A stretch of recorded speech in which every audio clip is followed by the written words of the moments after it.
This is Hans Scheil from the Finishing Well podcast. On Finishing Well, we help you make godly choices about Medicare, long-term care, and your money. Your chosen Truth Network podcast is starting in just seconds. Enjoy it, share it, but most of all, thank you for listening and choosing the Truth Podcast Network. Welcome to Truth Talk Live. All right, let's talk. The truth is, I can't hide it, I can't hold it anymore. A daily program powered by the Truth Network. This is kind of a great thing, and I'll tell you why. Where pop culture, current events, and theology all come together. Speak your mind. And now, here's today's Truth Talk Live host. Who or what was your hope rope? Who or what was your hope rope? And by I mean that, just picture for a second that you were on the Titanic that fateful night and you're plunged into the freezing water, and it's in the water's, whatever it was, 6 degrees, and you're trying to tread water and it's dark and people are screaming all around you and you have no hope. How long at that temperature would you think that you'd be able to tread water? Right? And you see people going down and dying all around you. But now all of a sudden you see this boat and the boat's got a light on it and somebody's screaming, anybody need help? Well, at that point in time, I bet you'd be needy out loud. You're screaming, help, help, help. And they throw you a rope, but you got to swim or you got to tread water all this way in order to get to it.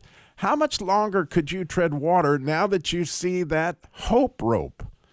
That's the question today on Truth Talk Live. 866-348-7884 is the number to call in and share your hope rope story. I'll give you mine, one of them.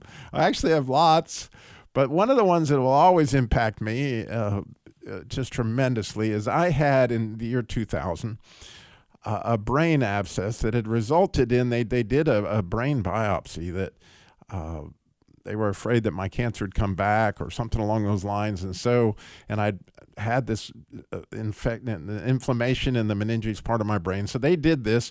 And when they did, they put a titanium plate in there and it had a staph infection on it. And that staph infection grew like gangbusters and created an abscess in my brain. And it was right about this time of the year, 2000. And they needed to do emergency surgery and essentially crack open my head because of the pressure that was on it. And I was in pain like I've never, ever, ever experienced in my life. I mean, it's just like, and I couldn't, everything they hit me with, nothing did anything. And it was and I've had a lot of pain in my life. So I'm going to tell you, this was painful. And all of a sudden something happened with the surgery, with the operating room, and they couldn't get in. And so they rolled me over into like a holding room. They said, Mr. Dillmore, we're terribly, terribly sorry, but there's a problem with something inside that room. They got to get it straight before we get you in there. And you're just going to have to wait over there. And again, I was in, the kind of pain that could take you out. I mean, it was horrible. And as that was going on, you can imagine I didn't want to hear a sound. I didn't want to see anybody. I didn't want to hear any light. I just had this unbelievable pain in my head. And I heard Ramona Seacrest came in. Ramona was in my Sunday school class, and I knew who she was. And she said, Robbie, it's Ramona. And that's all she had to say to tell me that. And then she took hold of my hand. And I knew immediately. I mean, I will never, ever, ever forget at that moment, right, that this was from God. It was, clearly he had sent Ramona so that I could tread water, just that few more moments that it would take for me to get, in other words, I just knew this was God. And Robbie, hold on, I'm with you. I'm right here with you. And it was a moment, right, that God had sent her to be my hope rope. And there was this phenomenal study done by Dr. Kurt Richter in 1957. And there's a lot of urban legend about this story, so I decided to read it on myself because it has to do with these lab rats and them swimming in the water. as I promised my producer Nick that we would talking about rats, and so the hope rope idea it involves rats. So I want to read to you at the beginning of the paper that he wrote on this whole idea, and what the paper was entitled is on the phenomenon of sudden death in animals and man. And here it says, voodoo death, that is in the title of a paper published in 1942 by Walter Cannon, contains many instances of mysterious, sudden, apparent psychogenic death from all parts of the world. A Brazilian Indian condemned by and sentenced by a so-called medicine man is helpless against his own emotional response to this pronouncement and dies within 24 hours. In Africa, a young man unknowingly eats the inviolably banned wild hen, and on discovery of his crime, he trembles and is overcome by fear and dies in 24 hours. In New Zealand, a Maori woman eats fruit that she only later learns has come from a tabooed place. Her chief has been profaned. By noon of the next day, she is dead. In Australia, a witch doctor points a bone at a man, and believing that nothing can save him, the man rapidly sinks in spirits and prepares to die. He is saved only at the last moment when the witch doctor is forced to unbone him, whatever that meant, to do that. And so this research led Dr. Richter to study these rats to see what would be the effect on, because he was dealing with lab rats in his regular, and he would find that if you would catch these wild rats, which is what he was using, and he put them through this little black hole kind of thing in order to catch them. If they held him too long, the rats would die. Or if they put him in the water that he really wanted to test him with, he'd put him in this water, and within 15 minutes, they would succumb and die. And so he began to think that maybe the reason this was happening is the rats thought that there was no way out. And what he discovered was by training these rats, in other words, don't hold them too long before you let them go, and then hold them again and then let them go. So they realize just because they're being held, they're not going to continue to be held, and they lose hope. And they quit dying. And then the ones that spent 15 minutes in the water and they would succumb, he found that by rescuing them out of the water before they drowned at like 12 or 13 minutes and drying them off and giving them a little rat pep talk, I'm pretty sure that's how it went, Nick. He's like, you can do it. And he'd put it back in the water, and next time they'd go like 45 minutes. And the next thing you know, he got these rats, after he trained them, Nick, would you believe, 60 hours those little guys could tread water if they had hope. 60 hours if they had hope that they could be rescued. You see what the difference is between hope and no hope? So the question, what is your hope rope, or who might have been that for you in your life? I would love to hear your story. 866-348-7884, 866-34-TRUTH. We got Glenn and Busman, all these folks. We need you. 866-348-7884. We'll be right back with a whole lot more Truth Talk Live. Truth Talk Live. You're listening to the Truth Network and truthnetwork.com. Welcome back to Truth Talk Live. Today, who or what was your hope rope? And we got Glenn is in Dayton, Ohio. He's called in at 866-348-7884, 866-34-TRUTH. We'd love to hear your story. Glenn's got a testimony for us. Glenn, you're on Truth Talk Live. Good afternoon. Brother Robbie, have you ever heard of anybody being saved twice? Well, I'm dying to hear the story. I know that. I'll tell you what, I was too. I have run the Wright-Patterson half marathon in Dayton, Ohio 4 times prior. And almost exactly 3 years ago, I was at the local gym and I was training for that marathon. I was running a 5K every single morning, 7 days a week, twice a day. So I was doing it in the morning and then in the afternoon, usually before work and after work. And then I would run a half marathon once a week. And I was working on my interval times to get it more competitive, as I just had missed the previous year of getting the free New York or Boston qualifier. So I was in the best physical shape of my life, had a nice six-pack going, ripped body. I was on the treadmill, came off the treadmill, felt totally fine, drank a bottle of water, felt sick to my stomach, and was like, oh, man, I don't feel good. And I leaned up against a little alcove right there by the water fountain. And the next thing I knew, there were people all around me. I had passed out, had a cardiac arrest on my feet, busted my head open.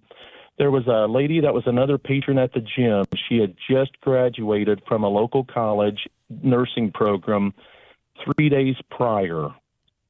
She ended up using a defibrillator. Now, this group of gyms, this family owned 17 of these gyms. That was the only one that had a defibrillator on site. They've spent a bunch of money now, and they all have defibrillators. There was a whole lot that day that the good Lord blessed to line up. And a lot of people say, wow, you're awful lucky. And I said, no, luck is very random, actually. It's like hitting the lottery. It's 1 in a trillion chances.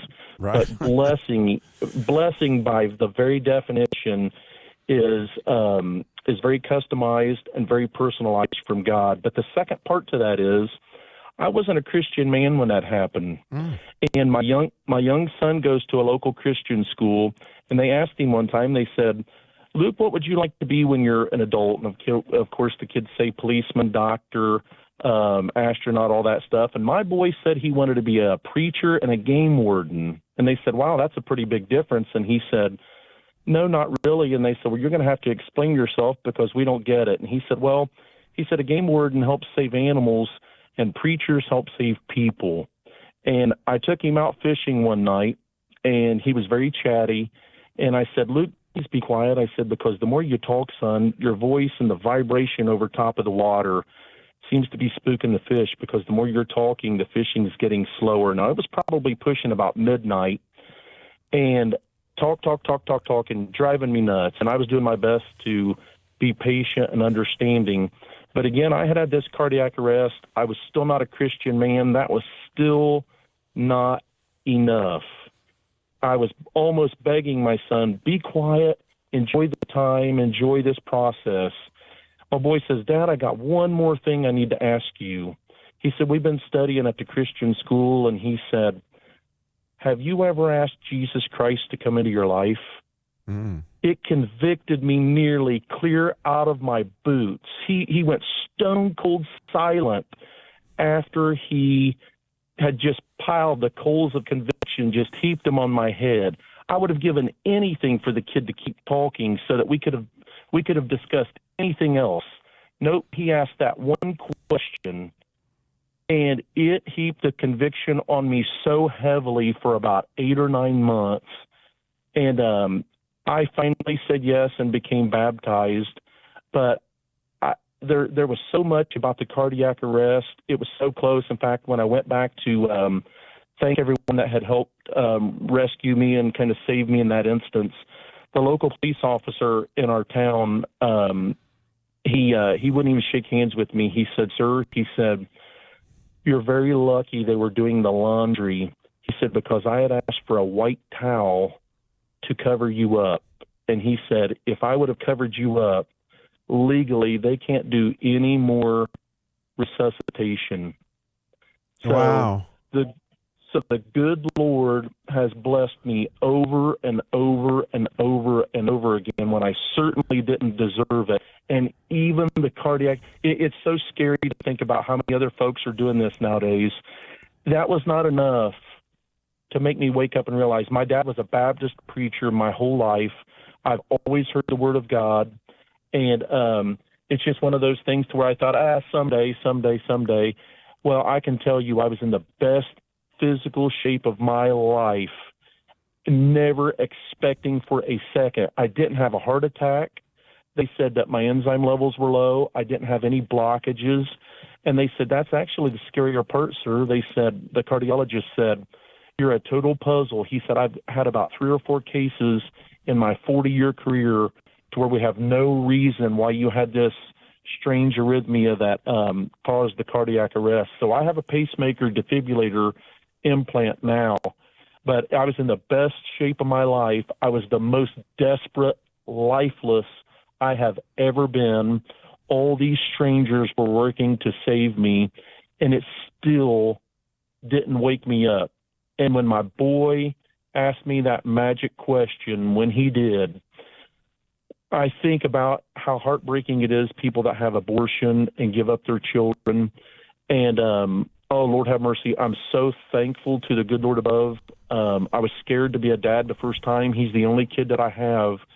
And I thought, man, I hope I'm good enough. I hope that I can do the right things. I hope I can be patient and understanding and kind and loving enough. And, Lord, I love to be outside. If you could just bless me with a young man that I can have things in common with, that I can get outside and do the hunting and fishing and shooting and things I love, Lord, I will be so blessed. And I told my son, I said, I don't know if preachers count the folks that they bring in to salvation, but if you ever become a preacher, Luke, I hope you count me as your number one. I'm so thankful for that young man. Oh, yeah. And it kills me to think about people that have abortions and turn their kids away. And we never know what folks miss, or maybe a moment like that. But I will never in my lifetime forget. He was talkative, and I couldn't get him to quit. And then all of a sudden he said, Dad, I got one more thing that I need to ask you. And I said, what, Luke? What could it possibly be? What? Okay, I'm sorry, son, but ask me your question and let's be done. And he asked me that and went stone cold silent. And it just convicted me nearly clear out of my boots. I would have given anything if he'd have kept talking, just so we could have got off that subject. And the longer we sat there, the longer I had to deal with that question and the huge amount of conviction. Right. That it. The amazing thing about it to me, Glenn, is I've heard the story now that, you know, I probably trained, I don't know how many, at least 1,000 car salesmen over my career. And getting people to be quiet after they ask a question is one of the most difficult things you can possibly do, because salesmen naturally talk. But that's a miracle that he stopped right there. And I'm very blessed. So we got to go to a break. I'm so sorry, but what a story, man. You blessed me out of my socks. We need your story. 866-348-7884. Call us in with yours. We'll be right back. You're listening to the Truth Network and truthnetwork.com. Welcome back to Truth Talk Live, where today the question is, what or who was your hope rope? We talked about, like, if you were plunged into the icy waters of the Titanic, you know, and all of a sudden when you were just gasping for any last hope, all of a sudden you see a boat coming and they're throwing you rope. Who or what was that in your life? We would love your story. 866-348-7884, 866-34-TRUTH. And, of course, you know, I am Robbie, and so if you heard the first segment, we were talking about rats, and so immediately I started looking into rat dad jokes. And so when I think about dad jokes, I also think about my friend Buskman in Ohio. And since I got you right there, Buskman, are you with me? I am with you, my fellow dad. So, before we get into your story, which I'm anxious to hear your story, but we have to test your dad joke ability here. I got my friend Nick too. So, you know, I got this dad joke I want to lay on you. So I actually have dad joke music, which makes me always feel better. So here you go. Okay, play the dad joke music, Nick. And I've got a dad joke. Well, it's not really a dad joke this time, Brother Robbie, but I think you'll like the joke, and all the Truth Talk. Oh, it'll be good. It'll be good. So, okay. What do you call a rat that has reached enlightenment? Nick, what do you think? Rat that has reached enlightenment. Enlightenment, yeah. A rat that has reached enlightenment. That would be a Budapest. Okay. I got that. Oh, no. I got to say, that's a level 5 for dadness. Yeah, so we got a scale from 1 to 10. You can do better than that, Dad, Robbie. Oh, I have more. All right. Since you ask, right? Why are rat family portraits always so scattered? How about that one, Nick? You know, rat family portraits, I don't know how many you've seen, but they're always scattered. Do you know why? Oh, I've got many of those rat families around. I'm going to let Nick answer that because I think I know the answer. I'm just kidding. I don't know. I'm trying to figure it out. When the rat picture taker says cheese, they all scatter. Now you're doing better, Robbie. That's All a right, level all right. 7 dadness. Yeah. What you got for me, Busman? I know you got one of your own.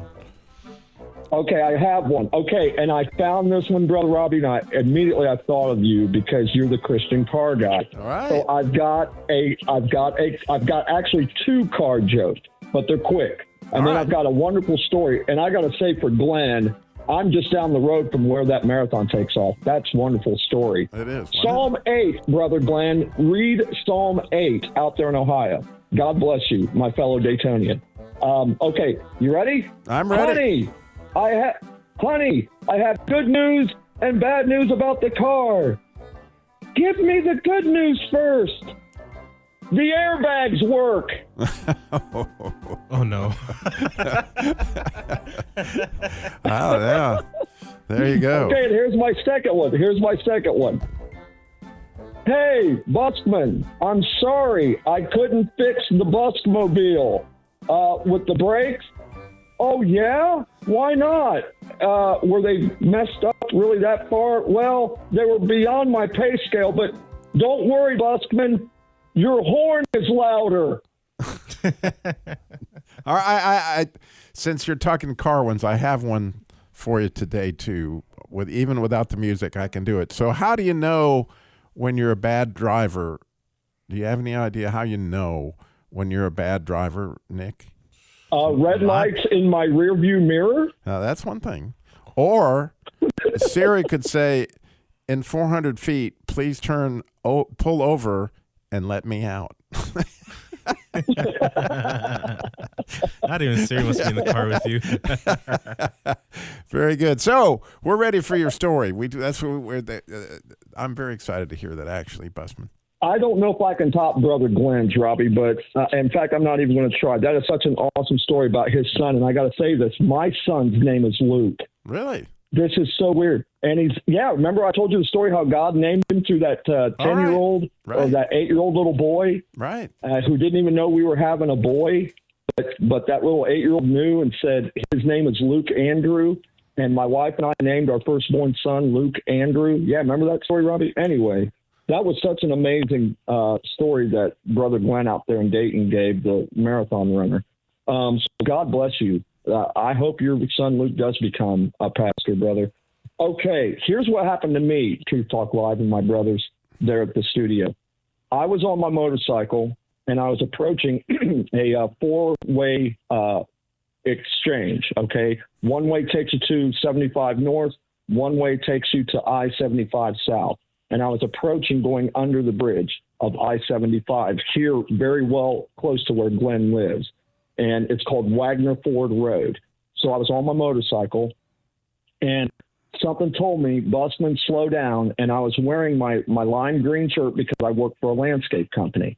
So I was wearing my lime green shirt, and I slow down. And the green light is still green. So I go ahead and go through the interchange. Well, the lady on the left, Robbie, motioned the little silver car that was going to turn left in front of me. She didn't see me coming up in her mirror, okay, on her right. So she motioned the left-hand turner to go ahead and make that turn before his light turned red. Well, as soon as he did, I slammed right into that silver car. And I was thrown over his hood, and I landed, praise God. Motorcyclists, I would never advocate through the law that you have to wear a helmet. But I'm going to tell you, as you're riding, motorcyclist brother, put a helmet on your head. Don't be stupid. And I hit the ground head first, Robbie. Now, I remember getting up just enough time to try to pull my bike out of that busy intersection because it was on 75. No, I can imagine. 75. Yeah. And it's a very precarious interchange. And anyway, before I zone out and I wake up in the hospital, some dear, I think it was an angel, Truth Talk Live, because I didn't see her. But all I know is I remember hearing, "Sir, I got your phone." So this dear angel found my phone, picked it up, and said, "I've got the license plate number. are you okay? Are you okay? And I'm starting to doze out. And all of a sudden, the next thing I hear before I blank out was this prayer from heaven over me from this dear woman. And I think it was an angel. I couldn't see her. And it probably was a real lady, but I don't know for sure, guys. And she prayed this prayer over me that I started to cry. And I felt so secure in God's hands after that motorcycle crash. And I don't know who she was. I don't know what she was. But all I know is, Brother Robbie, Brother Nick, Busman is alive and well. I attribute a lot of my alive and wellness to that dear person, or whatever it was, that prayed over me, asking God to heal me and to protect me. Oh, Busman, I'm trying to think of the man's last name. I know his first name is Bruce. And he was working on a truck, and the truck fell off the jack, and literally his ministry is called Sweetbread Ministries because he was crushed right below his rib cage, completely, Wow. flattening him as flat as a pancake. And the way he describes his hope rope was the same kind of thing. There was a lady who was driving by, literally a brand new Christian, and since he was kind of an out of body, what he experienced, was because he was in so much pain, he kind of came out of his body, and he was sitting there looking over himself dying. And when this lady came to pray, he felt God take him back into his body. Wow. He wrote a book on it. I had him on the Christian Car Guy show 3 times. It's really a phenomenal story, but it was the same kind of thing that you're describing, that here's this person that seems to be, unrelated, all of a sudden comes in and prays a prayer, and that ends up being the hope rope in so many different ways, because that's where our hope has stayed, right?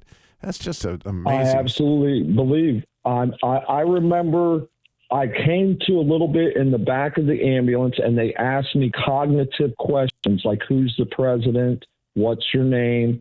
Do you know, where do you live, and everything? And guys, I was able to answer all of those questions. And I just remember I was in a lot of pain, but that voice, that woman's voice, never left my memory banks, guys. And I was fully cognizant. I was alive. I was okay. I was in a lot of pain, but I was comforted, Robbie. I was comforted. And I capitalized that first letter, C. I was comforted by God and his angelic beings. Right. I had to have been, Robbie. It was just so amazing. Yeah, it's very similar to my Ramona Seacrest story. I know her name and I know all that, but I know who sent her, and I know the message is inevitable, however you want to say it. It can't be erased from my mind. That it'll never always leave my mind there. unless God erases it when we go to heaven. Yeah. So how cool. Well, we got to go to a break, but we need your story. This is your time to call in. Your hope rope, 866-348-7884. God bless. You're listening to the Truth Network and truthnetwork.com.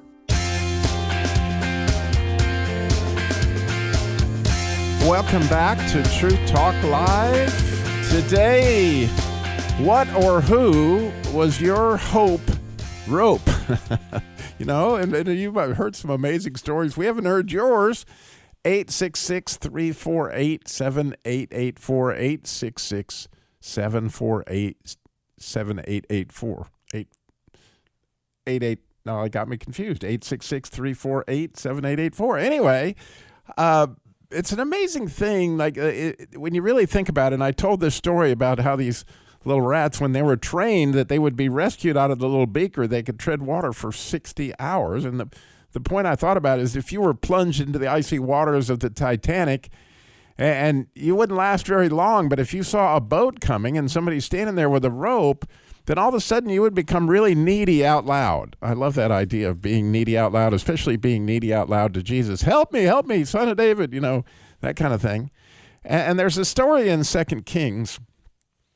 In fact, there's, I think, 5 different stories about the prophet Elisha and they're absolutely amazing because they're all in their own way a showing of how Jesus would be when he came here. But there is a story where, first of all, there was a lady who was married and she had not been able to have children, and her husband was old. And the story is a great deal like the story of Sarah and Abraham.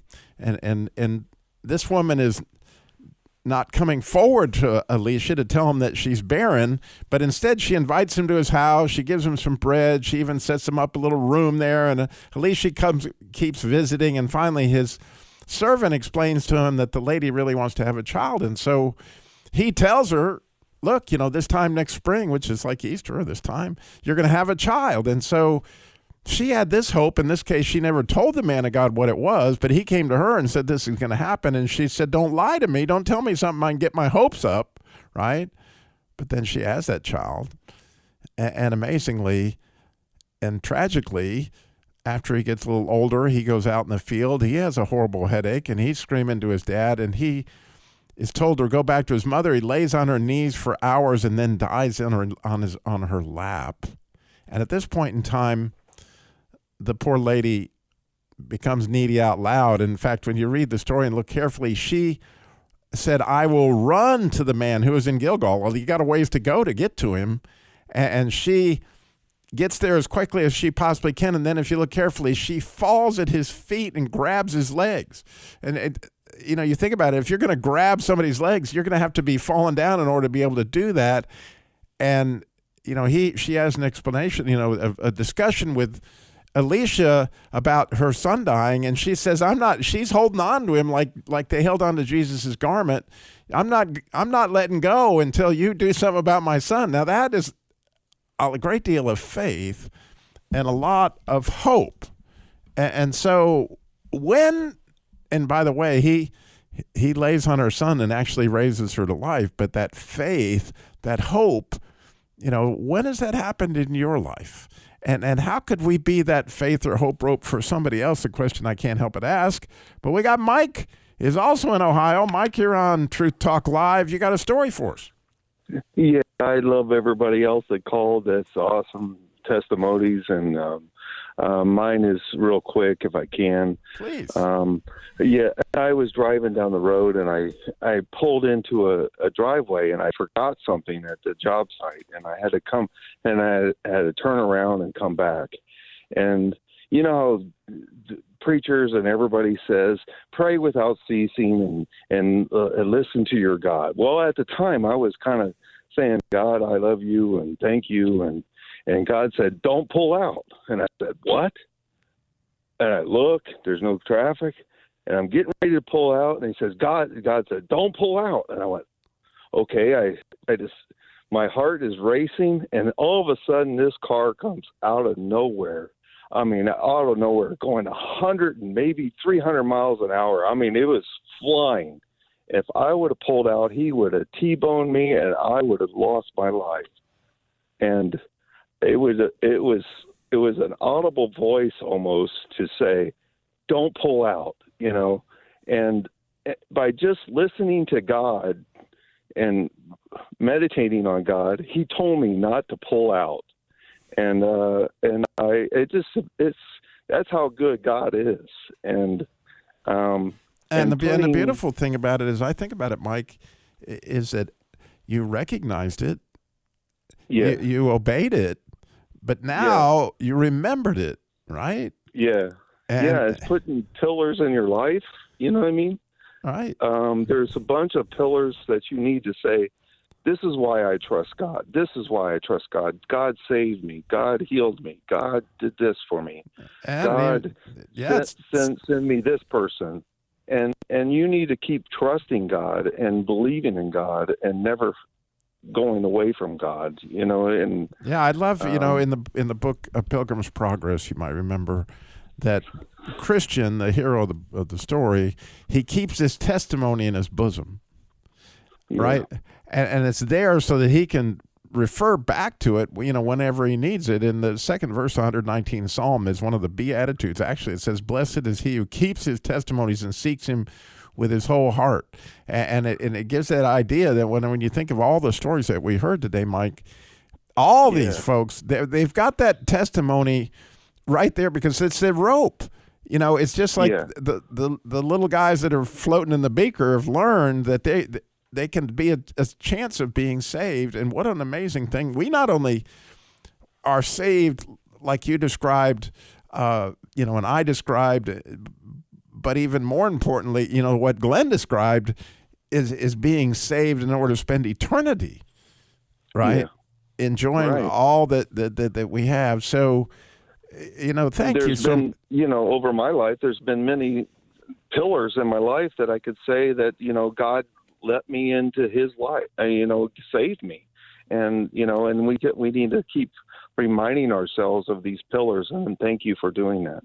Thank you. I am always blessed. And we got enough time maybe for one more person to call in because, again, your story, just like Mike's, could really encourage somebody. Thank you, Mike, so much for calling in. God bless you. God bless you. Yeah, 866, the number to call. Just pick up your phone, pretty easy. 866-348-7884. Who was your hope roper? When, did somebody do that in your life? And it's just more than an honor, right? That may be that person for somebody else when all of a sudden, they're in desperate need and you throw up that prayer. And you're in that constant communication with God, and you've got that opportunity, even today as I actually was with my friends at the nursing home and we were doing a devotion. I said, if somebody just sits down next to you and they look like, they're having a bad day, how hard is it to engage, ask them how they're doing, and maybe take that opportunity to pray with them. Sometimes it's just a little bit that makes all the difference in somebody else's life. And we can all, right? And someday they may come back to you and say, man, you'll never believe, how much that encouraged me or whatever the situation may be. There was opportunities showing up all the time to be somebody else's hope rope because I'm sure you do, all the people that sat down next to you when you were sitting there eating by yourself, or, it came up to you in class when nobody else would talk to you, or, the situation when that happened, and all of a sudden you started to feel a little bit better about yourself, and it gave you time in order to, like our little friends in the beaker, tread water just that little bit longer, right? Because we're all kind of sojourners here, and we're kind of all in the beaker treading water. We need somebody to holler out and say, hey, your rescuer is coming, because, they're difficult things. And also, when you think about those stories in 2 Kings chapter 4, and it's just one of my favorite chapters, it really is in the Bible. If you look at all of them, always the man of God supplies some need, but there's always leftovers. Just like Jesus had leftovers after he fed the 5,000, he had leftovers after he fed the 4,000. In the 2 Kings chapter 4, you're going to find Elisha feeds the 100, which probably was more than that because he had women and children as well. But there were leftovers, and even says, the Lord says there'll always be leftovers. And it's kind of cool. When you give God like the hope to share with somebody else, there's always going to be leftovers, and he's going to multiply that into your life. It's going to be absolutely amazing because, he had us to give the best because he wants to multiply the best, right? If we gave him the blemish sheep or the begrudged offering, then we're going to reap, we're going to get back all that he multiplies into a really bad herd of sheep, or we're going to end up with a really bad source of money because it was all begrudged, right? Because he wants to multiply what's best in your life, and then you get all the leftovers, right? And so when you give your time, that moment to encourage somebody else or share some light into their life, like we talked about last week, like we talked about yesterday with Dr. Carson, how fun is that? So let me just tell you, since I got a minute, that tomorrow's show is going to be really fun. We got Dr. Carson coming back, and he's going to be talking about, you may know 316 is coming up, Saturday is 3:16, which and that, as you might know, is a number of what a lot of people's favorite verse is, John 3:16. So we're making it National John 3:16 Day, and we're going to be talking all about that tomorrow on Truth Talk Live. And so I'm excited to share that with you, and again, be able to take your calls and enjoy, Dr. Carson and what he brings so wonderfully. So once again, so grateful and honored for all of you that tuned in, and those stories, I'm going to think about them all night. And what an amazing listeners that we have of the Truth Network. So thanks again. You guys have a great evening. We will check back in with you tomorrow. And in the meantime, remember, like I always say, slow down. Jesus walked everywhere he went and got it all done in 33 years.